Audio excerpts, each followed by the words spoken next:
Hey guys, welcome back. It's Josh with the Financial Advisor Car Guy. So this week I wanted to give you some ideas on cars that you can purchase for not a lot of money that maybe will trick somebody into thinking that you have a ton of it, right? This tends to come up all the time. People look at a car. I'm going to use my R8 as a great example. People come up to me all the time and ask, what did that car cost? Or, whatever it is. And they're blown away when I tell them the price. I tell them, basically I'm into it about 70 grand, which is a lot for a car, but at the same time, it's not a lot for a car. If you go to the car lot today and test drive a brand new F-150, you're probably looking at 60 grand by the time you're out the door. So 70,000 for an exotic supercar is really, really inexpensive. There's a plethora of cars out there that fit that bill that are very inexpensive for what they are. They've gotten maybe to the bottom of the depreciation curve, and you can buy one, enjoy it, and then sell it and maybe not lose anything, or maybe sell it for a couple thousand less than you bought it for. So first one I wanted to talk about is basically anything Maserati. Maserati has its quirks. They have hit or miss reputations. Some models are more prone to spending time in a repair shop, while others tend to be maybe a little more reliable, but maintenance isn't cheap. And if something breaks, you might have to wait a while for the part, et cetera, et cetera. But when they're being driven and, or just simply parked even, they look fantastic. Many of them have Ferrari engines in them, and you get a very exotic sound. The exhaust is unlike most cars. It's fantastic. And so there are several models that you can buy under $20,000 that look like $1 million. They really do. They're fantastic looking. You think about 2002, 3, clear up to 2013, 14. There's, again, several models, 2-door, 4-door, convertibles, whatever they are. Anything Maserati looks expensive, and they really can be had for not too much money. So that's one on my list. Another one is going to be a Porsche Boxster. I think that is a fantastic looking roadster, especially the later model ones. But even a first gen, like the late 90s into the early 2000s, they're not bad to look at. They maybe look funky from a couple of different angles, but from the front end, they look just like the 911s in a lot of ways. You're not going to get a super amount of performance, but they're still a good, fun, lightweight, fast car. And they don't cost much money. You can get one of those sub $10,000 all day long. It's not a bad bang for the buck, because same thing, you could buy an $8,000 one, enjoy it a year or two, and likely get that money right back out of it. So that's going to be my second pick. Okay.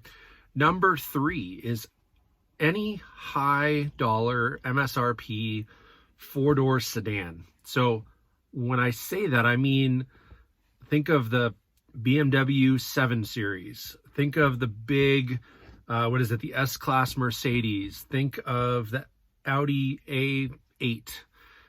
The big, fancy, luxurious sedans. Those things look fantastic, and they're mass produced. They're all over the place. They can be had for not a lot of money. And again, the older you go, the cheaper they get. Early 2000s BMWs, Audis, Mercedes, you can get them for a couple $1,000s. They're very inexpensive. Just like the Maserati though, if one breaks, hopefully you've got deep pockets, because they don't tend to be inexpensive. Some of those parts are quite expensive to fix. Labor maybe costs you a bunch, so if you can do your own work, I would encourage that. But you can look like $1 million driving a full-size BMW 7 Series for not a lot of money. So big sedans, that's pick number 3. Number 4, Range Rover. Okay, so Land Rover as a company produces several different models. They've got the full-size Range Rover, they have the Range Rover Sport, they have the Evoque, they have the Defender, etc., etc. There are several different Land Rover models. Now, all of them are very expensive right off the showroom floor. Brand new Defenders are pulling six figures. Range Rovers are six figures. Range Rover Sports are pushing six figures once they're spec'd out. They're very expensive. I've had a couple of Range Rovers, and they are probably the most luxurious car I've ever owned. I've had two Range Rovers, full-sized Range Rovers. One was a 2003, one was a 2004. I paid less than $20,000 for each of them, drove them for a couple of years, really, really enjoyed them.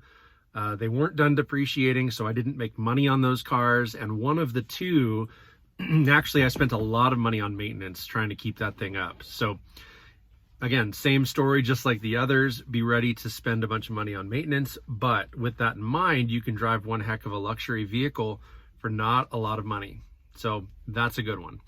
And number 5, my last one, is going to be any rebuilt titled supercar. Now, I'm going to get a lot of hate on that because most people do not like the idea of a reconstructed title or a rebuilt title or a branded title, period. But what I've seen is branded R8s, branded Lamborghini Gallardos, branded Ferrari F430s. Yeah, F430s or the 360 Modinas and those kind of things. You can get a lot of car for not a ton of money. Now, we might be pushing six figures on some of those, but realize that some of those could be $200,000, $300,000 cars that you're getting half off. Now, right now in today's world, the market has been inflated to a point where, you know, a 2010 Lamborghini Gallardo is probably going to cost you $160,000, $170,000, whereas 2 or 3 years ago, that same exact car would be $125,000 or less. I saw one on Facebook Marketplace yesterday. It was a 2007, and it had a reconstructed title.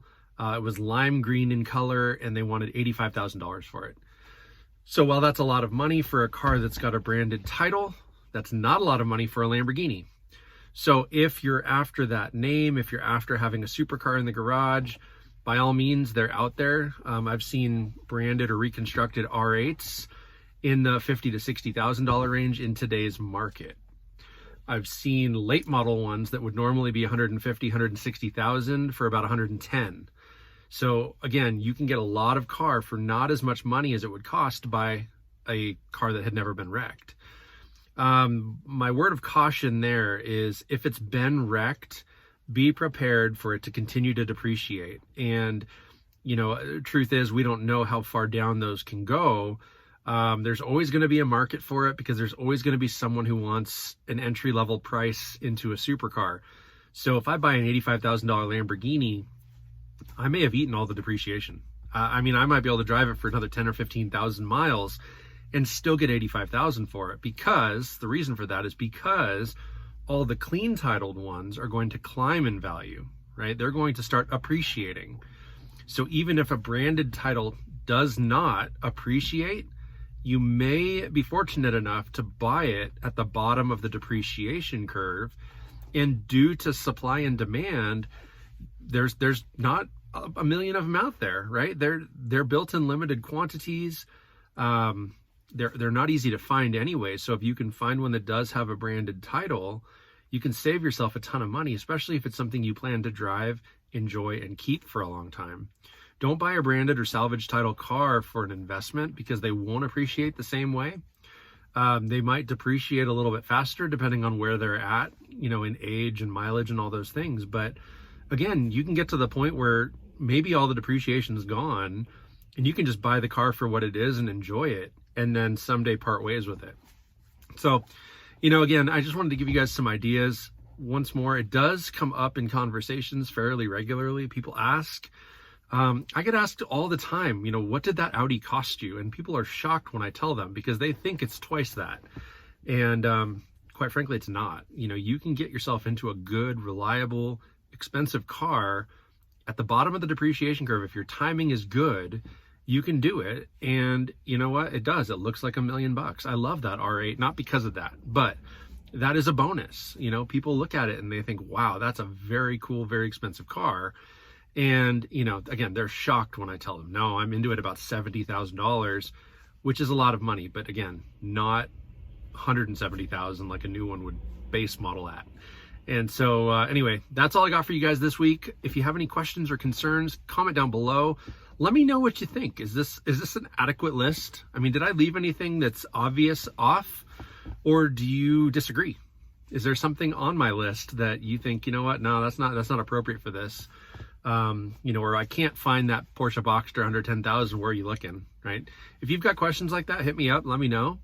Otherwise, please like and subscribe, share this stuff. And as always, remember, may every investment you make be a good one. Till next time.